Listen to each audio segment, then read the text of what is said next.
Muito bem, gente, está começando mais um podcast, o podcast No Contexto, o podcast que nunca sai fora do contexto da sua vida, da Bíblia e da lição jovem. E eu estou aqui com o pastor Nelson, mais conhecido aqui na Vila Matilde como o Desbravador Raiz. E aí, pastorzão, beleza? Bom, tudo jóia, muito bom estar aqui com vocês no Contexto. E a gente está feliz por começar mais uma lição juntos nessa semana aí. E eu estou também com o pastor Douglas, que é pastor do Jaçanã, um amigo. A gente foi contemporâneo de colégio e hoje aqui também no contexto da mesma lição aqui. Ele gosta de um sambinha lá. Moro em Jaçanã. É muito famosa ali. Deixa eu deixar claro que a igreja mas eu sou mais novo, né? Isso. A gente até tenta fazer isso, mas o seu rosto engana, entendeu? Engana, né? Eu estou aqui também acompanhando, é um prazer estar aqui com vocês, não é? De um trimestre cujo tema é tão importante para os jovens também. Muito obrigado pelo convite e eu venho acompanhado também aqui por mais uma amiga lá da terra do Jaçanã, o trem mais famoso do Brasil, que é a nossa amiga Anne. A Anne é nossa jovem lá, da classe dos jovens. Obrigado por você estar aqui também. Fala um pouquinho sobre você, Anne. Bom, como você já disse, sou da classe dos jovens, também atuo nos Desbravadores. Muito bom. Nelson, tá no contexto, tá vendo? Somos amigos de tempos aqui, de clube. E também, para fechar esse quarteto fantástico, eu tô aqui com o pastor Adriano. Aí sim, me senti um X-Men agora. Não sei se Olha só. Obrigado, Anne. Gente, pra gente começar aqui o nosso bate-papo, eu só queria pedir para você que está nos assistindo, curta o nosso vídeo, compartilhe, se inscreva no canal e você que está nos ouvindo no podcast aí, siga o nosso feed. Também siga a gente lá no perfil no Instagram, no @ja.paulistaleste e claro, no YouTube /Paulista Leste. Esse podcast tem a intenção de ajudar você aí, estudante, jovas aí, estudantes da Bíblia e da lição da Escola Sabatina. Você que é professor, para poder de alguma forma ampliar aí os seus insights na hora de conversar no contexto com seus alunos, tá bom? Para a gente começar, quero pedir para Anne. Anne, por favor, peça a bênção do Senhor para a gente começar o estudo. Vamos orar? Querido e amado Deus, aqui estamos em Tua presença, Senhor. Nós te pedimos que seja conosco, ilumine essa discussão, que nós possamos falar conforme a Tua vontade. Nós queremos que as coisas que falemos seja para a honra e glória do Seu nome. Amém. Abençoe a cada um aqui, nós te agradecemos por tudo, em nome de Jesus. Amém. Amém. Muito bem, vamos ler o nosso texto-chave, que está lá no livro das Cantadas, né? O livro de Cantares. Eu lembro quando era moleque, uma das primeiras cantadas que eu levei para uma irmãzinha, né? Foi do texto de Cantares, né? Fica aí a dica aí para você, solteiro, quer fazer uma cantada bíblica, né? Use os textos de Cantares. Mas, por favor, entenda o contexto de cada coisa que você vai falar, por favor, senão você vai se atrapalhar. Cuidado lá, né? Que tem as éguas do faraó, vai ofender alguém lá. Mas, enfim, o capítulo 7, né? Está o nosso texto base, mas eu vou ler apenas o verso 9 até o verso 13. Assim, ó. Deixa eu ver, Cantares, ok. Não, o verso 10 eu vou ler. Está aqui o verso 10. Eu sou de meu amado e ele me deseja. Venha, meu amor. Vamos aos campos, passar a noite entre as flores silvestres. Vamos levantar cedo para ir aos vinhedos, ver se as videiras brotaram, se as flores abriram e se as romãs já estão em flor. Ali eu lhe darei, meu amor. Ali as mandrágoras espalham suas fragrâncias. E os melhores frutos estão à nossa porta. Delícias novas e antigas que guardei para você. Veja, o texto de Cantares é um texto rico, né, entre o amor de um homem e de uma mulher. E existem algumas declarações fortes ali, mas o interessante é que a Bíblia tem um livro que fala sobre relacionamento entre homem e mulher e fala também de sexo explícito. Até um certo tempo esse livro era um pouquinho até censurado. A gente vai falar um pouquinho sobre isso, mas eu queria chamar a atenção de vocês aqui para a nossa figurinha aqui, a nossa tirinha da lição. Achei muito interessante, né? Parabéns aí o pessoal da CPB, tem feito umas tirinhas muito interessantes aqui. Estamos aqui vendo aqui a questão de uma unidade, né? como pode, né, duas pessoas se tornarem uma só pessoa? Esse é o assunto nosso que nós vamos desenvolver. E eu queria jogar agora aqui para a mesa, né, para a gente tentar desenvolver esse assunto. Como assim se tornar uma carne só? Como funciona esse negócio? Quem poderia começar aí? Pastor Nelson, raiz? Não é Nutelinha, né? Nutelinha é o Douglas, né? Nutelinha é maravilhoso como Deus faz poesia em tudo que Ele cria, né? Ele queria fazer com que a gente entendesse a própria unidade que existe nele. Ele repartiu a sua imagem e semelhança conosco, seres humanos criados à sua imagem e semelhança. Homem e mulher os criou. E na interação desse homem e mulher, naquilo que era o propósito de Deus, de eles se apaixonarem, deles se casarem, deles interagirem, procriarem, o aspecto de uma só carne é que biologicamente, mentalmente, física, mental e espiritualmente, nós poderíamos se unir.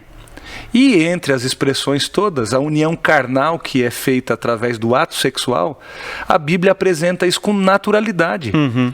Na cabeça de Deus, isso era algo santo, algo bonito, algo que representava aquilo que Ele queria que tivesse refletido na sua criação. Douglas, como você entende esse negócio de uma só carne? Como funciona isso? É uma coisa interessante, né? Como o pastor Nelson estava dizendo. A questão da sexualidade, não apenas na igreja, mas na sociedade, há muitos anos atrás, sempre foi uma questão de tabu. Havia uma compreensão muito equivocada a respeito disso. E quando a lição vem tocando nesse aspecto, fala da uma só carne, a carne aqui ela se refere à união física. Não é que é o ato sexual. E a Bíblia trata disso de uma perspectiva sagrada, pura e santa. E é interessante que eu notei aqui que quando o homem se une sexualmente, não há uma união apenas física, mas como o pastor Nelson tocou, há uma união ali afetiva, emocional. E é interessante que o plano de Deus, diferentemente do que se vê hoje em dia na sociedade, que enaltece apenas a união física, o sexo como uma questão biológica e física. O plano de Deus nessa unidade era que houvesse a união física, a emocional, um cuidando do outro, não é?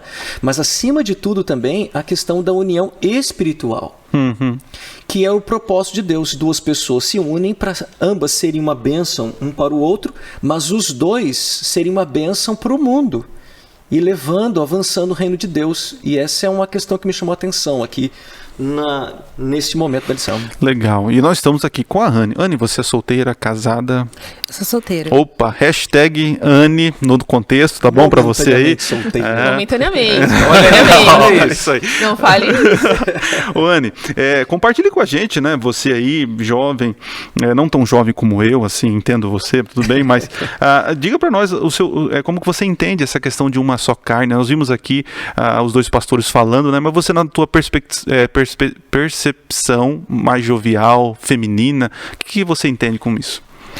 Bom, aqui fica bem claro, né, que ele tá falando mesmo de sexo. Deixa claro logo no começo. E como já foi colocado aqui, a união não é apenas física, ela é emocional, social, econômica, por que não? Porque afinal de contas, deixará o homem, o seu pai e a sua mãe vai se unir, quer dizer, é deixar fisicamente, psicologicamente, financeiramente, olha aí. E é até interessante que a escritora norte-americana Ellen White, ela fala sobre isso. Você não deve se apressar para casar, você não deve se apressar para deixar os seus pais se você não tem condição física, financeira para isso. Se você não tem trabalho... Maturidade. Não tem como você sair de casa, se aventurar e achar que vai dar bom. Não vai dar bom. E o que eu acho também interessantíssimo, que eu gostei demais, é que é um ato sobrenatural, porque duas pessoas egoístas, com culturas diferentes, com tratamentos diferentes, com famílias diferentes, elas se unem e gostam um do outro e começam a se ajudar, eles se preocupam mais com o outro. E aqui no verso de Romanos, ele fala sobre o amor verdadeiro, no capítulo 12, verso 9 e 10. Que o amor verdadeiro, ele não é, assim, não se preocupa consigo mesmo, não é egoísta. Se você tá num relacionamento que a pessoa é possessiva, que a pessoa te maltrata, que a pessoa te diminui, então afasta dela povo meu. Não está tendo uma unidade, né? Não tá tendo mas está uma tendo unidade.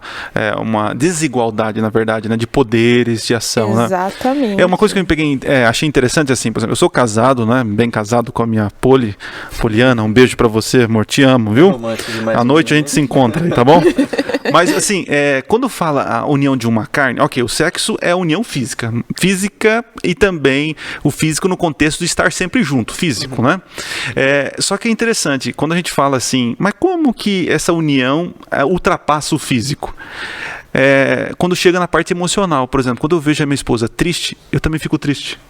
Eu tô ligado com ela. Né? As emoções dela me afetam, o bem-estar dela também me afeta, né? Quando ela está bem, eu estou bem, quando ela está triste, eu também estou triste, né? Então a união, interessante, inicia, né, posso dizer assim, né, com a conjunção carnal, o sexo, né? Mas com o tempo a presença física ela vai se conectando, né? Se conectando à questão emocional, à questão de personalidade, né? E assim vai se tornando uma carne. E aí a gente tem que lembrar que justamente o pecado fez com que a gente olhasse diferente aquilo que Deus estabeleceu como puro e santo. Essa aliança que a gente tem que desenvolver um com o outro, o homem e a mulher, o marido, a sua esposa, aquilo que Deus imaginava e pôs como propósito para isso, desde o início o diabo quer fazer o quê? Com que a gente veja de maneira superficial. O sexo, quando ele só está restrito ao prazer egoísta, ele não chega àquilo que Deus sonhou. Ele não fecha esses propósitos de unidade emocional, espiritual, porque as pessoas estão só trabalhando a superfície do assunto. Se o sexo fosse só físico, a gente não precisaria ter os outros atributos humanos que nos distinguem das criaturas, os outros animais. Sim, sim. Porque sentimentos, emoções, a razão, né, esse discernimento que a gente tem, é isso que torna, eu vou brincar aqui, vocês vão entender, Deus também criou o orgasmo mental, sabia? Antes do orgasmo físico, que é o prazer, o ápice do prazer entre o homem e a mulher, existem prazeres que a gente só alcança quando firma compromissos reais, sustentáveis, propósitos assim, que olham além do tempo e das circunstâncias. Um voto matrimonial é super sério. E a gente reduz só ao quê? Ao físico. É uma coisa interessante que o Nelson colocou aqui, é que a sexualidade hoje é tratada na sociedade como um todo, em sua grande maioria, única e exclusivamente no aspecto físico. E para o prazer ali. E para o prazer. E egoísta ainda, né? Isso, e quando do ponto de vista bíblico e divino, isto veio complementar algo que Deus já havia proposto antes, que é a união emocional ali, não é? De compromisso, dentro de algo que nós chamamos de casamento, que é um compromisso ali. E a Anne também destacou uma coisa que me chamou a atenção, é que, como pode, né? Duas pessoas que crescem pensando apenas em si mesmos, agora dentro do plano divino se unem para um auxiliar o outro e ter o foco voltado para o outro agora. Né? E Deus pega assim, ó, Ele nos capacitou com linguagem, com muito mais do que linguagem falada, mas o nosso corpo também transmite o olhar, os gestos e tudo. Mas aí Ele pega o seguinte, aquilo que eu não consigo expressar dentro desse amor que eu sinto por uma situação tão específica, assim, uma mulher que eu escolhi para ser minha. Aqui ele zoou, fez aí o merchan dele. Estou falando com a Marina agora. Marina, por favor. Fazem 26 anos que ela consegue suportar você, né? o meu coração, encantar tá. o meu coração. Tá aí é certo. o seguinte, aquilo que eu não consigo falar para ela, explicar nas emoções, Deus deu o toque físico. Desde um pegar na mão, de um olhar, de um beijo e do ato sexual, para ir além, para unir a alma. Sim. Quer dizer, é um propósito que transcende o negócio físico. Na sua fala, eu fiquei preso no orgasmo mental. Você viu, né? Você viajou na maionese agora. Eu fiquei falando, isso caramba, aí. aonde eu tenho orgasmo mental com a minha esposa? Aí eu lembrei, quando chega o sábado à noite, Porque no sábado à noite nós temos nosso momento de pizza e assistir série, né? Então a gente tem um orgasmo mental de alegria, E tamo mais do junto. que isso, nas conversas, cara, nas conversas, no troca Sim, de sim, ideia, no sim. criar filho. Mas é nesse identificar-se. Sim. Porque assim, quando você escolhe alguém para ser um, e as mulheres vão entender muito mais. A Anne ainda não teve a alegria de ser casado, mas a gente tá orando por você, vai dar tudo certo. Tá chegando, é isso aí. Mas o que final acontece? do podcast já vamos Eu creio que antes de se casar, as pessoas que vão namorando e noivando, que é todo crescendo da linguagem do livro de Cantares, né? Há um romance, há um namorar, há um noivar, ao ápice da união, quando se casam, se tornam um. Mas quando você vai se identificando com as ideias um do outro, quando você vai amando alguém, e você vai entrando no coração, isso produz endorfina, cara. Isso produz alegria. Mas tem- Isso produz um jeito que a gente vai o quê? Tendo esse prazer de estar na companhia da Mas pessoa. nós Esse temos- orgasmo mental que a gente brincou aí. Mas temos um problema. A Bíblia apresenta um problema. Ela apresenta o seguinte, ela fala, a gente está falando do lado bonito aqui de unir, se unir Sim, e tal. Mas a Bíblia apresenta o jugo desigual. Né? E eu gostaria que eu jogar para a roda aqui para a gente explicar essa questão do jugo desigual. Por que nós sofremos? Porque a Bíblia ela orienta, ela pede para que a gente não entre nesse negócio chamado jugo desigual. O que você entende, Anis, sobre essa questão do jugo desigual e os prejuízos que nós temos com isso? Bom, jugo desigual, antes mesmo, vamos explicar o que é, porque é uma linguagem que talvez, para quem é mais antigo de igreja... Não, o Nelson seja- entendeu. O Nelson entendeu. Seja óbvio. Mas para quem é... Eu não entendi até hoje o que é jugo. Vai lá, Anne, vai lá, explica. Bom, jugo desigual ela é uma linguagem que é muito usada na agricultura, na agropecuária, quando utiliza... É um instrumento, o jugo, é um instrumento que coloca sobre dois animais para arar a terra, para utilizar no moinho. E quando a gente fala sobre jugo desigual no âmbito cristão, a gente, não só no âmbito cristão, mas no âmbito da sociedade, são diferenças muito gritantes. Existem diversos tipos de jugo desigual e a ideia do jugo é andar junto, ter uma sincronia. E quando você tem um jugo desigual, não há sincronia. Olhando ali para a agricultura, né? Imagina um boi muito alto, já experiente, o outro boizinho baixinho e tal. Não ia sincronizar. né? E era feito de madeira isso. Eu ia dar um Exato. exemplo É do como burro uma e do canga. jumento, quer dizer, do boi e do jumento, aí talvez alguém se ofender. Mas você está falando, pastor, que é um negócio que colocava no pescoço do boi. É de madeira, certo? Isso. Que eram rudimentos que eram feitos, não são como hoje a gente tem vários outros tipos de arreios, né, para os animais, todo esse, mas era feito de madeira, é uma canga também é o nome disso. Você tem aqui aquele tronco principal e Coloca dois no lombo outros do que animal. vai no lombo do animal. E se ele fosse penso, um animal machucaria o outro. Exatamente. E parece que é isso que acontece até hoje. Quando a gente está andando, por exemplo, já pensou, ó, o cara é formado em letras na USP.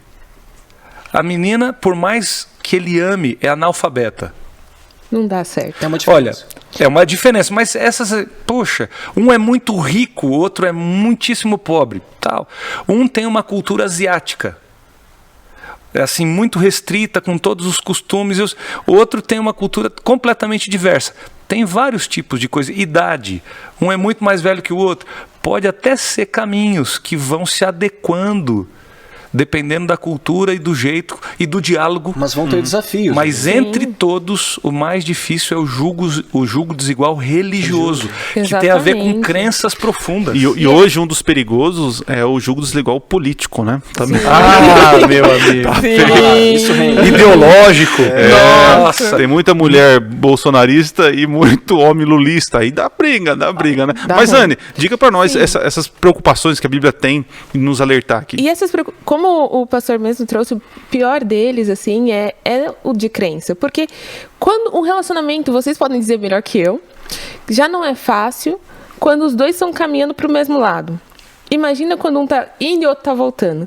E quando é de crença, eu estava até conversando com a minha família esses dias, a bússola moral é diferente. Muito Então, legal isso. Os valores, Os né? valores é diferente. Exatamente. Então, o que para você, que tem uma certa religião, que é religiosa, tem uma... é errado, pro outro pode não ser, porque a bússola que orienta são totalmente diferentes. E é aí que acontece o conflito. E a chance de fracassar nesse relacionamento é muito alta. E se não fracassar, a chance de um lado, se não os dois, não serem felizes é gigantesca. E a gente, eu falo por mim mesmo, a gente acha que não tem nada a ver, que tudo se resolve no diálogo. A gente está num outro século. Tolerância, vamos tolerar as a gente diferenças. consegue conversar e chegar no denominador comum e não consegue. No decorrer do tempo, essas diferenças se tornam muito gritantes. Sim. Né? Antes de mais nada, já que vocês fizeram propaganda, vou fazer propaganda também. Eu tô noiva. Tá vendo? Ah, por isso que a gente tava brincando ali, agora entendeu? entendi. Momentaneamente solteira. Momentaneamente solteira. Eu tô noiva. E o meu noivo é adventista. E quando a gente começou a conversar, né? É diferente. Porque a gente tem uma mesma base cristã. Sim. Então, o que é errado pra ele também é errado pra mim. O que é certo pra ele também é certo pra mim. Muito legal. Por mais que a gente tenha contextos diferentes, a estrutura familiar dele é totalmente diferente da minha estrutura familiar. Os princípios Mas unem vocês. Os princípios nos unem, tornam a gente no mesmo propósito. E há uma coisa interessante em cima disso, não é? Porque alguém poderia levantar a seguinte questão: mas olha, é uma pessoa honesta, trabalhador, me completa, não é?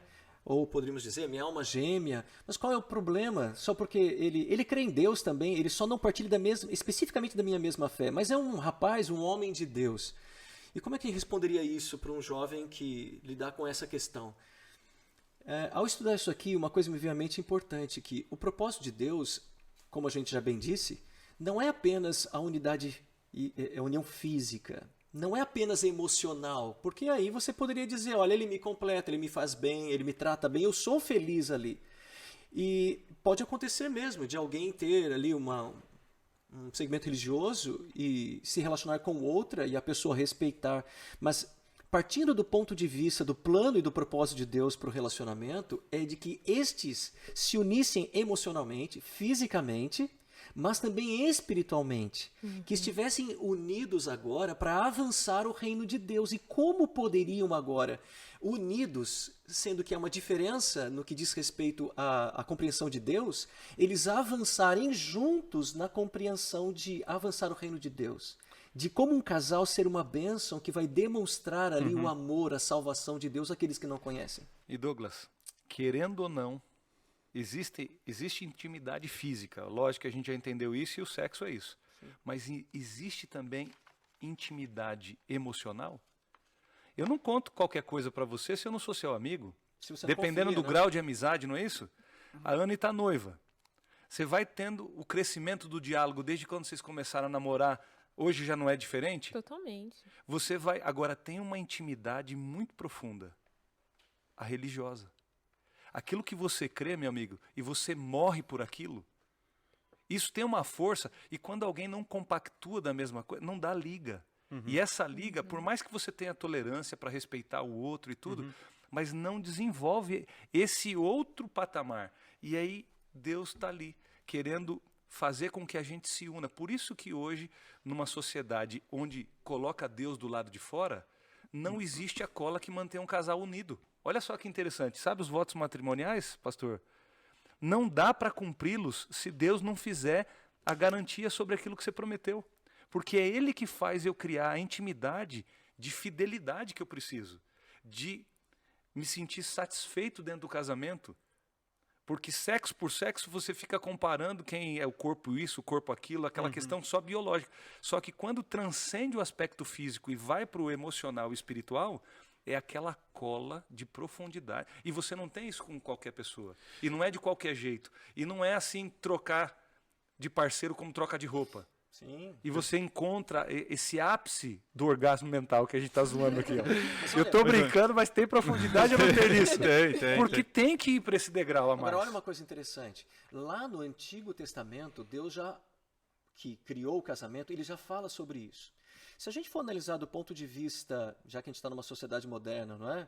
Desse pós-modernismo, em que não há uma verdade absoluta, cada um teria a sua e o julgo desigual não seria algo importante. Mas partindo daquele que criou o casamento, lá no Antigo Testamento ele já falava, e eu gostaria de compartilhar isso que eu achei interessante. Manda ver. Ele diz assim, olha, lá em Deuteronômio 7:3, ele diz: o Senhor ordenou ao antigo Israel que não deveria haver casamentos com pessoas das nações idólatras ao seu redor. E ele diz assim: nem te aparentarás com elas, não darás tuas filhas a seus filhos e não tomarás suas filhas para os teus filhos. Alguém poderia dizer, poxa, mas que preconceito da parte de Deus, por que ele está dizendo isso? Mas o próprio texto dá a razão, e ele vem agora no verso 4 do capítulo 7 de Deuteronômio e diz assim, pois elas fariam desviar teus filhos de mim, para que servissem a outros deuses, e a ira do Senhor se acenderia contra vós, e depressa vos consumiria. Deus diz assim, olha, não entre em um jugo desigual no que diz respeito à adoração a Deus, porque estas pessoas,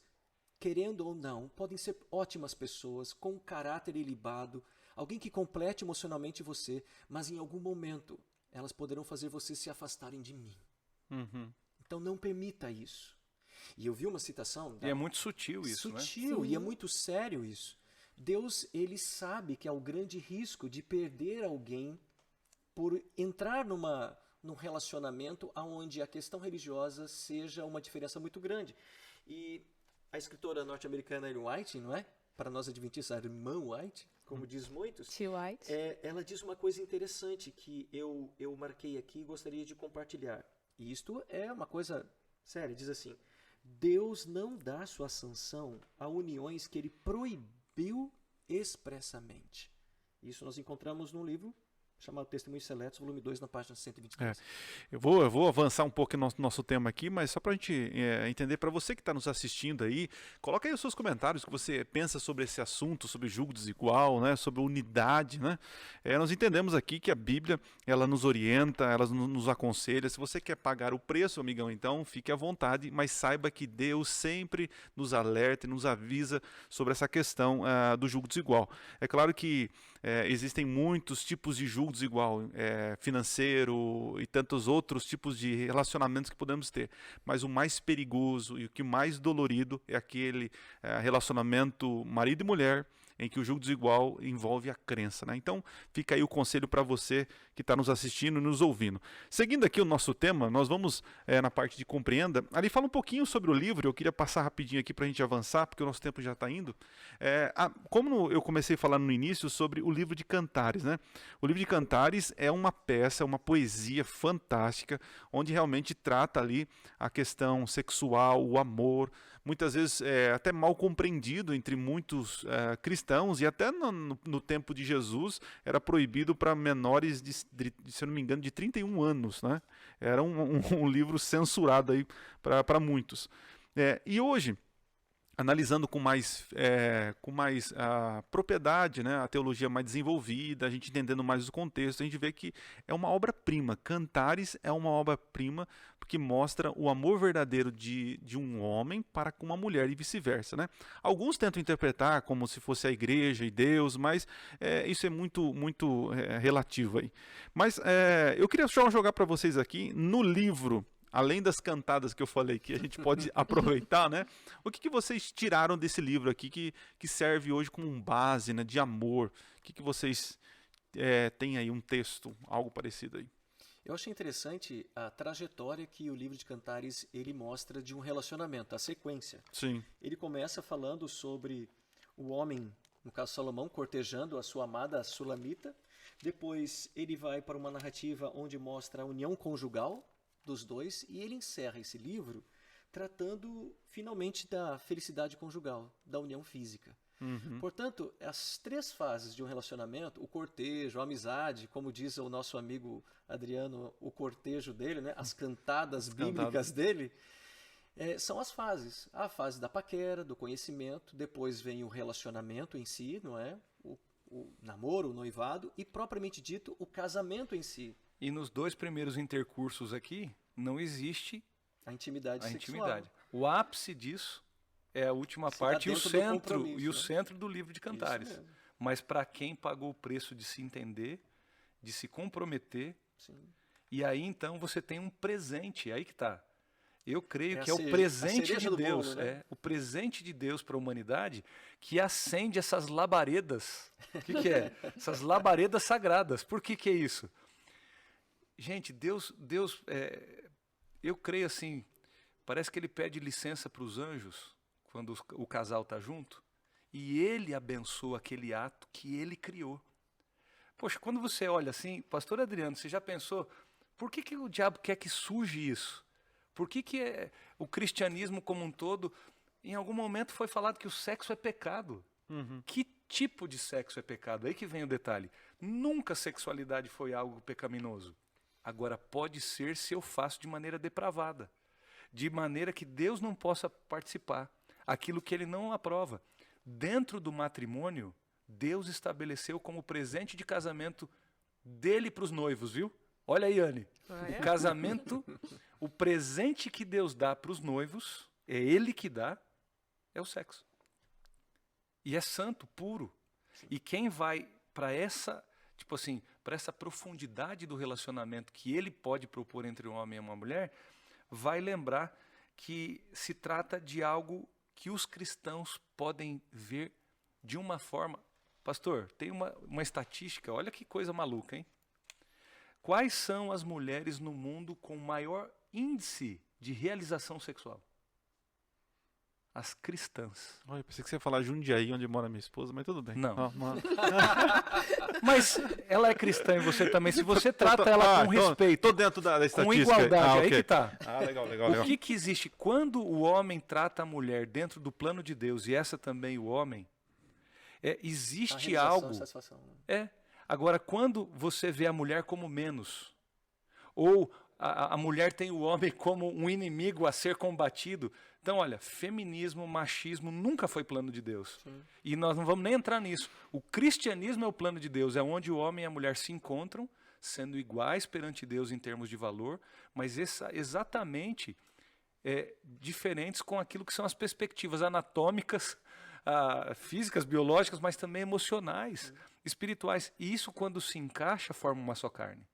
E aí, quando Deus está presente ali, o amor mais intenso entre o homem e a mulher, experimentado no corpo, na mente e no coração, é comparado a um fogo incontrolável que precisa ser protegido sobre os limites do matrimônio. Agora, esse mesmo fogo, pastor, que não está dentro do casamento e que não está protegido por Deus dentro desses limites saudáveis, esse fogo vem... É um fogo consumidor. Que pode o quê? Fazer com que muitas pessoas sejam queimadas por esse tipo de amor, que são um fogo desenfreado. Algo que vai para o lado da promiscuidade, do abuso sexual, da pornografia, da traição e de uma série de pecados sem fim, que é porque esse desejo, Deus quer que a gente direcione ele da maneira certa.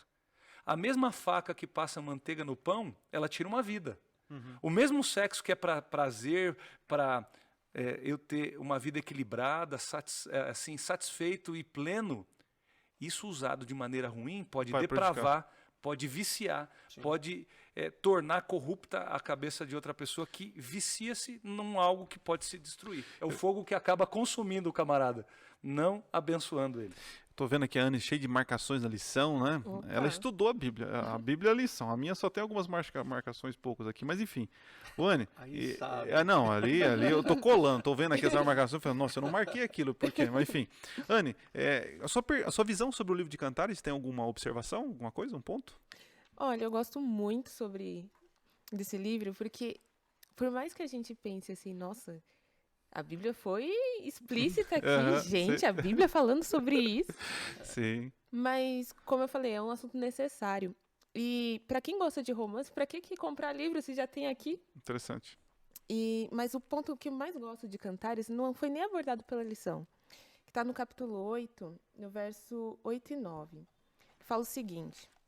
Temos uma irmãzinha que ainda não tem seios. Que faremos com essa nossa irmã no dia que for pedida? Se ela for um muro, edificaremos.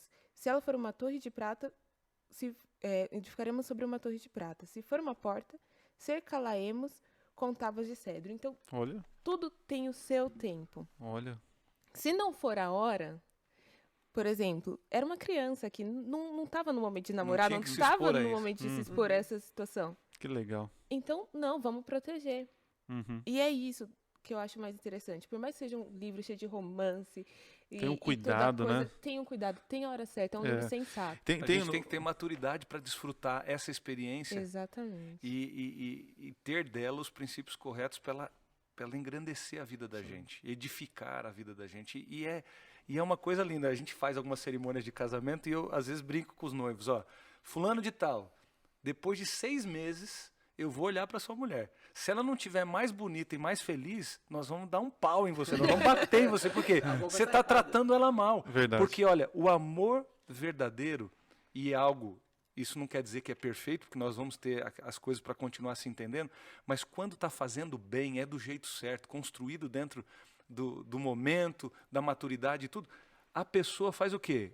Ela se ilumina com aquilo, ela se torna um ser humano melhor. Eu acho que é esse o propósito de Deus. Eu gosto muito do livro, como eu falei para vocês, né? Porque é o livro das cantadas. Sempre mas te ajudou desde a Não, juventude, me ajudou, mas nunca deu certo. Mas enfim, as pessoas não entendiam a linguagem poética. Mas Era muito bíblico, né? é muito isso. Mas tem o capítulo 3, tem uma historinha ali que ela acorda e ela vai atrás do amado dela, bate na porta, né?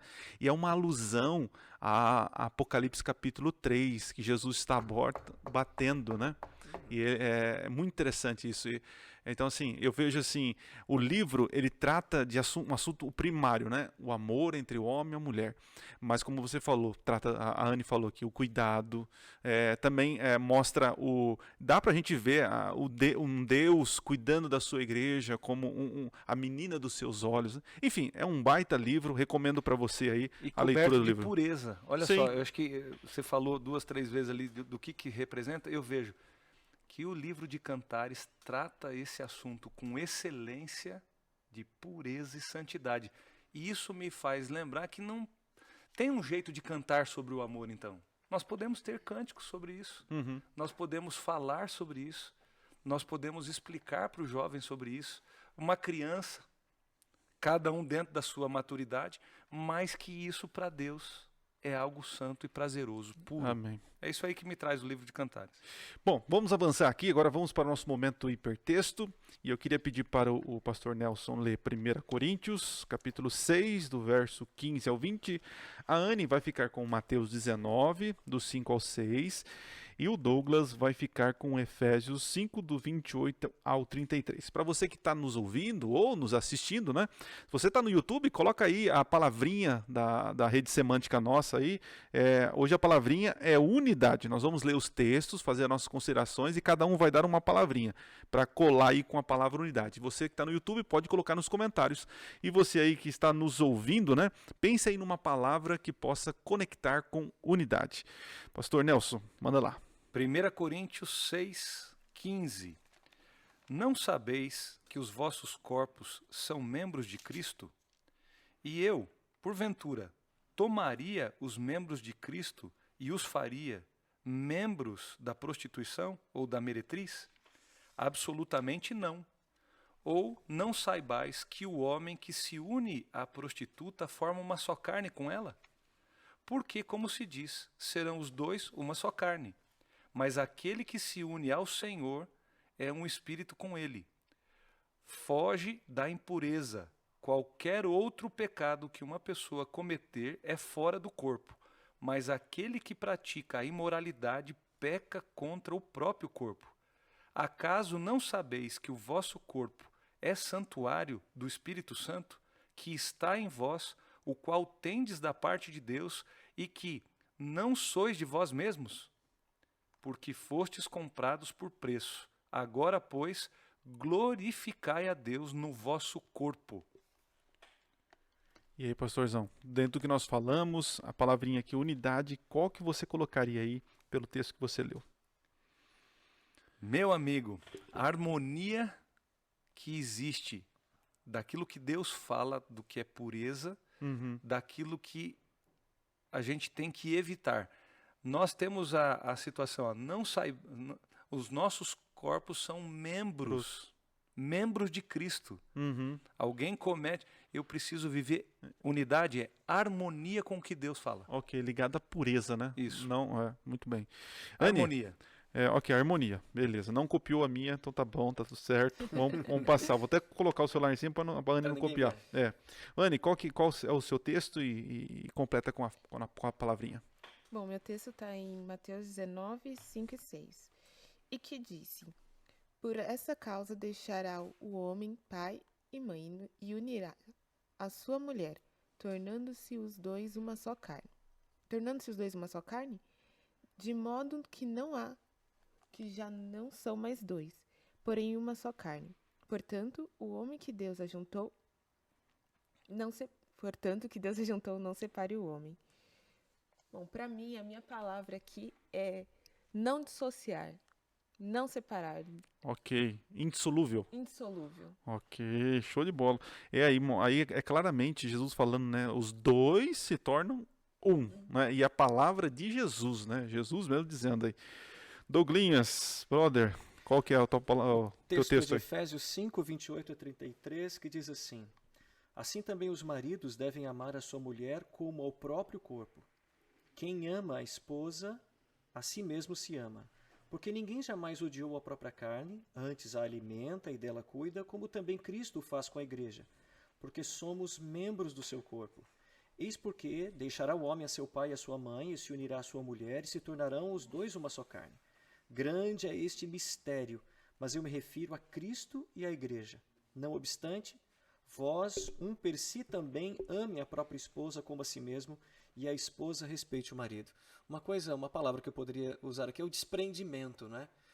Em que você, como orgulhoso que pensa apenas em si agora, tem o seu foco, as suas atenções, o melhor do seu tempo, de seu amor, voltado para outra pessoa. Então, um desprendimento de si e agora um foco voltado na outra pessoa. É que o desprendimento causa unidade, né? Sim. Eu coloquei a palavrinha que ninguém falou, né? Pode ser together, né? Ó, mas eu vou Abrasileirar. eu vou deixar em português aqui, tá melhor. Cumplicidade. Sim. Nós somos cúmplices, né? Companheirismo. É companheirismo, né? E interessante aí o Douglas falando dessa questão aí. Eu sempre comento para meus jovens, né? Já falei uma vez aqui, mas é legal lembrar que quando você está namorando, né? Você tem que ser meio que egoísta. Em que sentido? Dizer realmente os seus gostos, deixar claro, né? Você tem todo o direito de não fazer concessões. É o momento de você se valorizar, valorizar o produto que está no mercado, né? Mas a partir do momento, né, pastor Nelson, quando você casa, aí você não pode ser egoísta, você tem que ser altruísta. Sim, né? pensar no outro. Isso, aí agora você vai falar assim, eu queria jogar bola, mas a esposa quer assistir um filme, eu vou ficar em casa. Ou lavar louça. Lavar louça, fora, né? eu tenho que ajudar, né? Namoro, Então, né? não que no namoro você entenda isso, entenda que no namoro é uma preparação onde você deixa claro quem você é, o que você gosta, o que você pensa, né? As suas crenças, como nós falamos, mas a partir do momento que você casou, agora você vai trabalhar em prol daquele outro ser para completar aí, né? Muito bem, gente, legal aí. Avançando aqui, nós vamos falar agora sobre essa questão da diferença, né? De uniformidade para unidade, né? O casal ele tem que ser uniforme, pastor Nelson? Como que é isso, né? Temos que pensar tudo igual, então nós somos uma carne só, então somos iguais, tudo igual, personalidade, roupa, como funciona isso aí?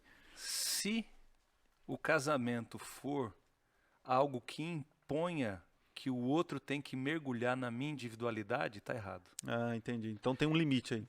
A individualidade ela permanece. Só que agora, ao se unir, os dois passam a ser um. Só que esse um composto de dois.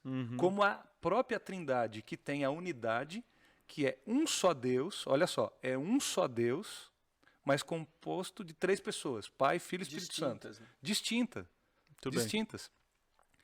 É um casal, mas composto do quê? Duas pessoas. Então, é isso que a gente precisa lembrar. E esse ser diferente, ou manter as diferenças, tem que andar em harmonia. Cumplicidade, companheirismo. Todas as palavras do hiperlink aí, que a gente usou. E isso que é a beleza. Uniforme quer dizer o seguinte, ó. As canetas que estão sobre a mesa aqui, ó, elas são idênticas. Iguais. Nenhum de nós é igual ao outro.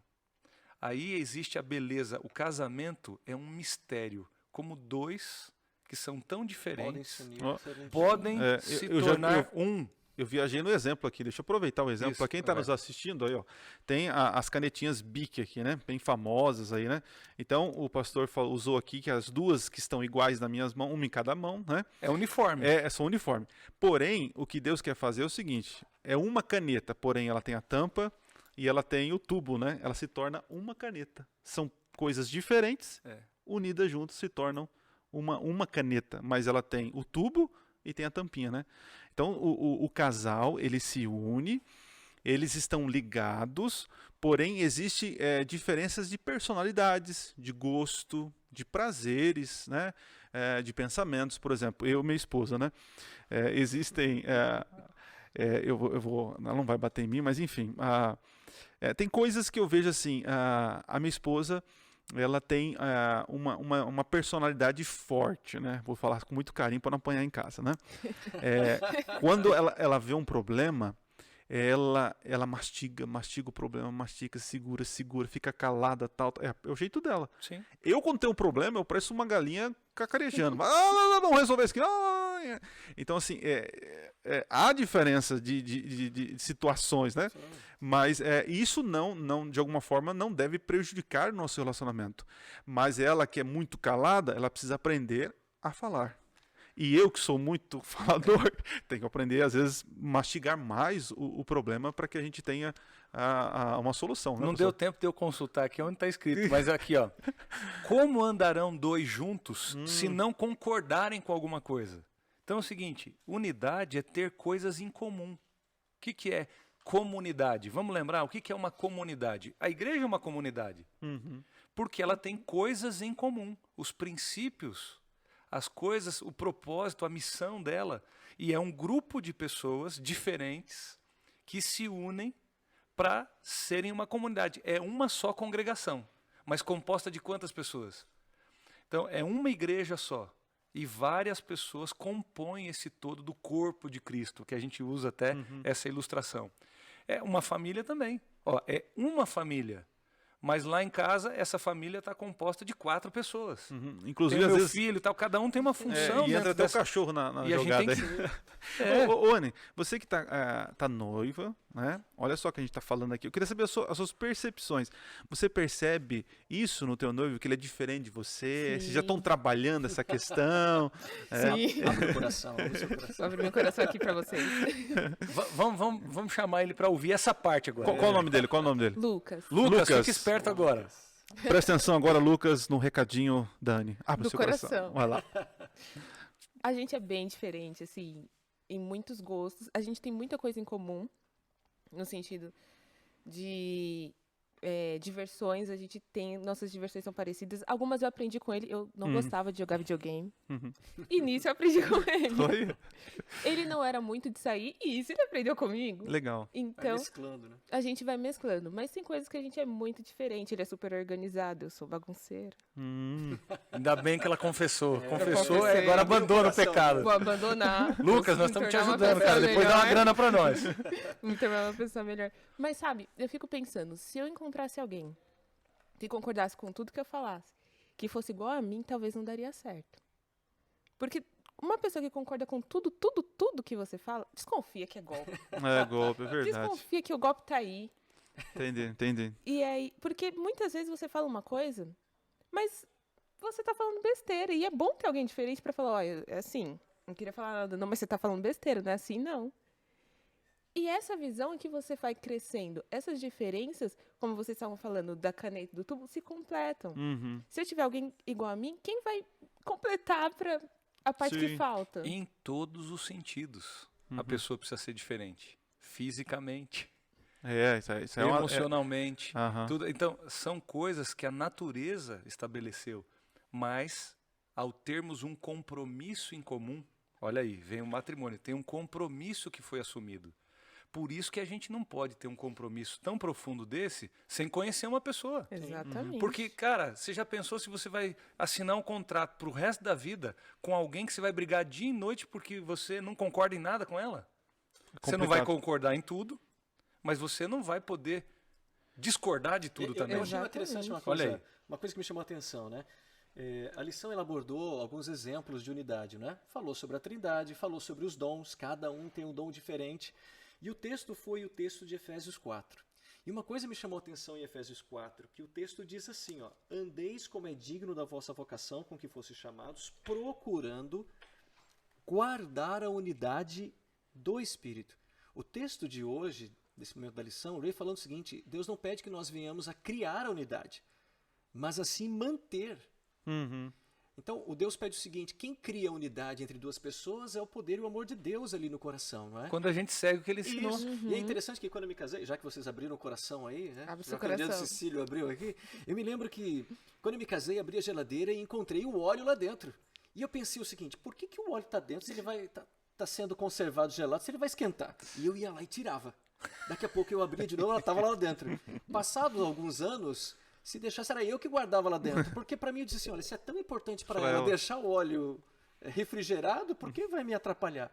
E aí a gente vê que no decorrer do relacionamento, essas diferenças, elas se tornam, na verdade, complementares ali. E dentro da bênção de Deus, que Deus cria essa unidade, né? Mas essas diferenças estão numa periferia, assim. Não é um assunto crucial isso. Sim. Agora, se fosse algo que você crê de um jeito e ela crê de outro, vocês iam permanecer juntos o tempo todo? Não teria como haver essa unidade, né? E a lição, ela aponta assim, de que mesmo com essas diferenças periféricas, né, como vocês estavam falando aqui, para muitos que não têm o Espírito, não têm o temor do Senhor, não têm a força do Senhor, não buscam a força, esses problemas periféricos se tornam o centro de tudo. Então, assim, para você que está nos ouvindo, nos assistindo aqui, entenda que nós somos diferentes. E ser diferente não é problema. O problema é que muitas vezes as nossas diferenças podem prejudicar o outro, né? Então, quando nós assumimos um compromisso de estar junto com uma pessoa, nós temos que trabalhar as nossas diferenças para que elas andem juntos, né? E nada melhor do que um relacionamento com Deus, porque mais perto de Deus, mais amor teremos e mais amor teremos para poder dar para outras pessoas, né? E eu acho que aí fecha o que a gente tem nessa lição de hoje. Quando o homem e a mulher estão perto de Deus, eles conseguem estar perto deles. Eles se tornam um. Agora, quando a gente se afasta de Deus, por que hoje muito casamento está dando errado? Eu coloco Deus do lado de fora da minha vida, dos meus princípios, de tudo aquilo que eu sou e penso, e aí eu quero ser um. Mas nunca vai. É como um bolo ou uma receita que você não coloca lá o fermento, você não coloca os ingredientes, você não tem a farinha, você não tem a liga. Você vê que o negócio desanda. Se eu me aproximo de Deus, você vê Adão e Eva quando se afastaram um do outro, quando se afastaram de Deus. Quando a gente está perto de Deus, a gente se aproxima mais um do outro. E fecha o que Deus quer para esse ato lindo. Muito bom. Douglas, então as considerações, aproveitando o embalo do pastor Nelson aqui, que conselhos você daria, o que você poderia resumir aí, umas palavras para os nossos ouvintes aí? O primeiro que a sexualidade é algo puro, criado por Deus, que vem complementar a alegria do ser humano, não é? Eu até sempre gosto de dizer o seguinte, você não tem que se casar para ser feliz, você tem que se casar porque você já é feliz. E para fazer o outro feliz. Fazer o outro feliz. Eu destacaria uma coisa muito importante. Por que a sexualidade ela é tão combatida pelo inimigo, né, e as deturpações do sexo que nós temos visto hoje em dia?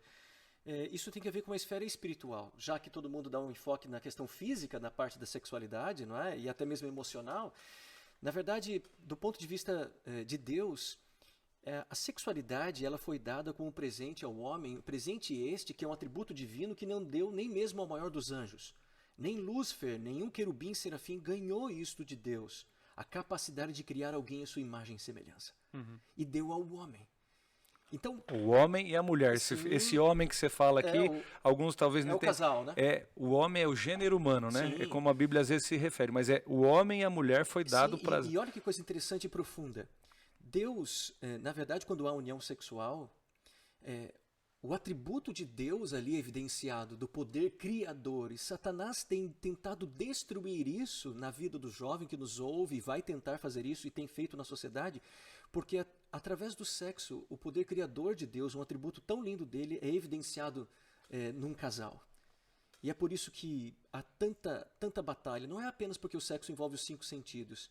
E fica aqui o meu apelo ao jovem que entregue essa área importante de sua vida nas mãos de Deus. Amém. Não é? Anne, conclua para nós aí. Vou concluir. Ok. Quando nós temos a sexualidade no âmbito sagrado, dentro do plano de Deus, a gente cria uma família abençoada por Deus. Amém. E uma família abençoada por Deus, ela pode levar mais pessoas a Cristo do que uma pessoa sozinha. Pelo exemplo, pela calma, pela paz que essa família traz. Como vocês sabem, eu não sou casada, mas eu tenho que meus pais, eles têm um bom casamento, eles têm um casamento abençoado por Deus.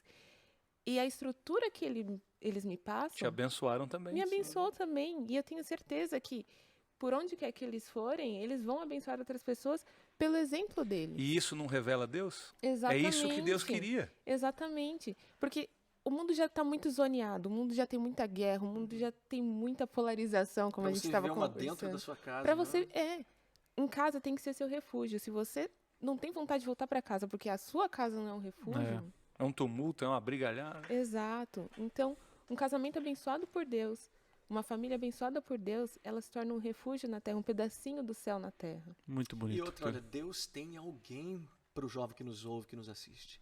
Deus tem alguém. Foi Ele que criou isso. Ele colocou os limites, não é? E ele tem um bom rapaz para uma moça que ora. Ele tem uma boa moça para um rapaz que se apega a Deus e ora. Então, a gente não precisa adiantar o passo ali, mas esperar em Deus ali, né? Só um detalhezinho, acho que ficou no meu coração. Casamento não é só eu ter alguém, mas eu ser de alguém. É bem diferente. A perspectiva egoísta, quando eu tenho o senso de posse, né? Eu tenho meu marido, minha mulher, no sentido assim, desse meu. Então, parece que é algo a me satisfazer. Agora, quando eu sou do outro, eu estou aqui com uma perspectiva de que eu vou ser a bênção, eu vou buscar a felicidade. Foca o outro. E naquilo que eu estiver buscando para edificar o outro, eu estou edificando a mim mesmo. Porque quando eu faço o outro feliz, eu vou sorrir 2 vezes. Sim. Então, isso revela a Deus também. Porque Deus, ao se dar por nós, ao fazer de tudo para que as suas criaturas sejam felizes, ele se realiza. E a beleza da natureza humana se realiza nesse servir, nesse abençoar o outro. Tanto o homem quanto a mulher, tendo essa perspectiva. Só lembrando que quando a gente começou aqui lendo o texto de Eclesiastes, né, diz aqui a mulher, né, eu sou do meu amado, né, Olha aí. não o amado é meu, né. Isso. Bom, gente, para a gente terminar aqui, eu vou pedir para o pastor Douglas fazer uma oração, né, e só lembrando, vocês jovens que estão nos ouvindo, né, você quer chegar rápido, vá sozinho, quer chegar bem, vá acompanhado, e bem acompanhado, né. Ora para nós, pastor A Douglas. gente poderia terminar dizendo, problemas do coração já sanei a solução. Olha isso, olha aí. Olha, é o merchan. Já o slogan. Vamos orar, Vamos né? orar. Querido e bom Deus, muito obrigado pela compreensão que o Senhor nos deu, né, durante essa lição. O Senhor criou o casamento, a sexualidade, e que possamos juntos, através da Tua bênção, viver isso de acordo com o Teu querer. Amém. Abençoe os nossos jovens que nos acompanham, nos ouvem, nos assistem, que a Tua mão poderosa possa estar sendo colocada sobre cada uma dessas vidas. E eles possam, de acordo com a Tua sabedoria, desfrutar de um relacionamento de acordo com a Tua vontade, com o Teu querer. Essas bênçãos pedimos agradecidos em nome de Jesus. Amém. É isso, gente. Obrigado, pastor Nelson. Valeu aí pela sua experiência aí, pelas palavras. Obrigado, pastor Douglas. Muito prazer nosso. Valeu. Um abraço, Anne. Obrigado pela tua participação, tá Eu bom? que agradeço. gente. Muito E obrigada. para você que está nos assistindo, se você ainda não curtiu o nosso vídeo, curte também, compartilha, se inscreve aí no canal no YouTube e também nos siga lá no @ja.paulistaleste lá no Instagram e deixe seus comentários, tá bom? Um abraço para você, nos vemos na próxima semana e é isso, gente. Valeu.